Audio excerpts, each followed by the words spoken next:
Muri kano kanya haravugwa inkuru ikomeye cyane ijyanye n'ubugizi bwa nabi bwakorewe abana b'abakobwa bagiye batandukanye mu gihugu cy'u Rwanda. Urwego rw'ubugenzacyaha RIB rumaze gufunga ndetse ruta muri yombi umugabo ukekwaho gushuka abakobwa batandukanye abizeza akazi, nyuma akabajyana mu ishyamba abahohotera ndetse akabasambanya ndetse akabambura n'ibyabo babaga baje bitwaje. Ni gute yakoraga ya mayeri? Niyo tugiye kureba. Ni bande baguye muri uyu mutego, kandi se RIB iravuga iki kuri ibi byaha bikomeye? Bienvenue kwizera niko nitwa. Iyi ni ITOHOZA TV Rwanda. Komeza urebe iyi video kugeza ku musozo umenye amakuru yose arambuye.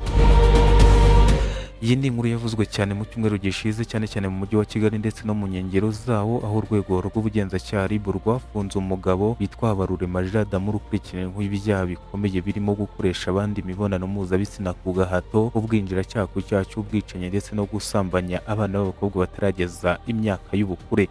Amakuru atangwa n'iperereza agaragaza ko uyu mugabo yakoreshaga amayeri yo gushaka abakobwa abizeza akazi, akabakura mu bice bitandukanye birimo n'umujyi wa Kigali, Kamonyi ndetse na Bugesera ndetse akagera no mu ntara. Bikavuga ko yakundaga gukoresha urubuga rwa WhatsApp rwitwa Shaka Umukunzi. Yajyaga acisha amatangazo y'abantu bashaka akazi ndetse n'abashaka abakunzi. Iyo yabonaga umukobwa ukeneye akazi, bavuganaga mu ibanga rikomeye cyane, akamubwira ko yamuboneye akazi mu gace ka Shyorongi. Iyo bumvikanaga yamwoherezaga itike, bakumvikana aho bazahurira, hanyuma akamushuka akamujyana mu ishyamba riri hafi y'aho atuye. Aho ngo niho yahitaga amutera ubwoba, akamubwira ko ashobora no kumwica, agahita amuhatira gukora imibonano mpuzabitsina ku gahato ndetse akamwambura n'ibyo afite byose, umukobwa agasigara amaramasa.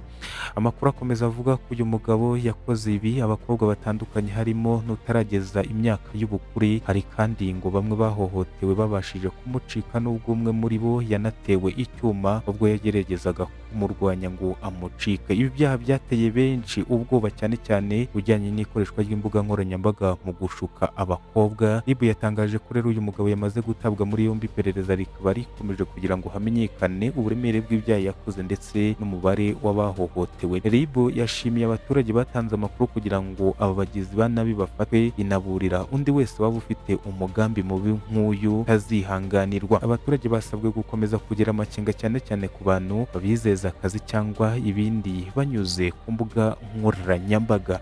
Iyi ni inkuru rero idusigiye isomo mu baturage bose, isomo rikomeye cyane cyane urubyiruko rushaka akazi. Ni ngombwa kwitwararika ku bantu utazi neza no kugenzura neza amakuru y'akazi mbere yo kwemera ko uhura n'uwo utazi. Ubutumwa bukomeye ni uko ugomba gukomeza kuba maso, tugafasha inzego z'umutekano mu gutanga amakuru kugira ngo ibyaha nk'ibi bicike burundu. Niba ushaka gukomeza kubona amakuru kandi agezweho kandi yizewe, kanda subscribe ku ITOHOZA TV, ukande like ndetse usangize abandi iyi video.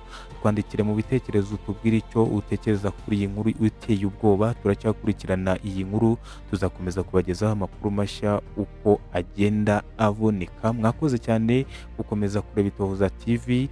Njyewe Bienvenue kwizera niko nitwa, ndabakunda cyane. Imana ariko ikandusha izajya ikomeza ibaha imigisha.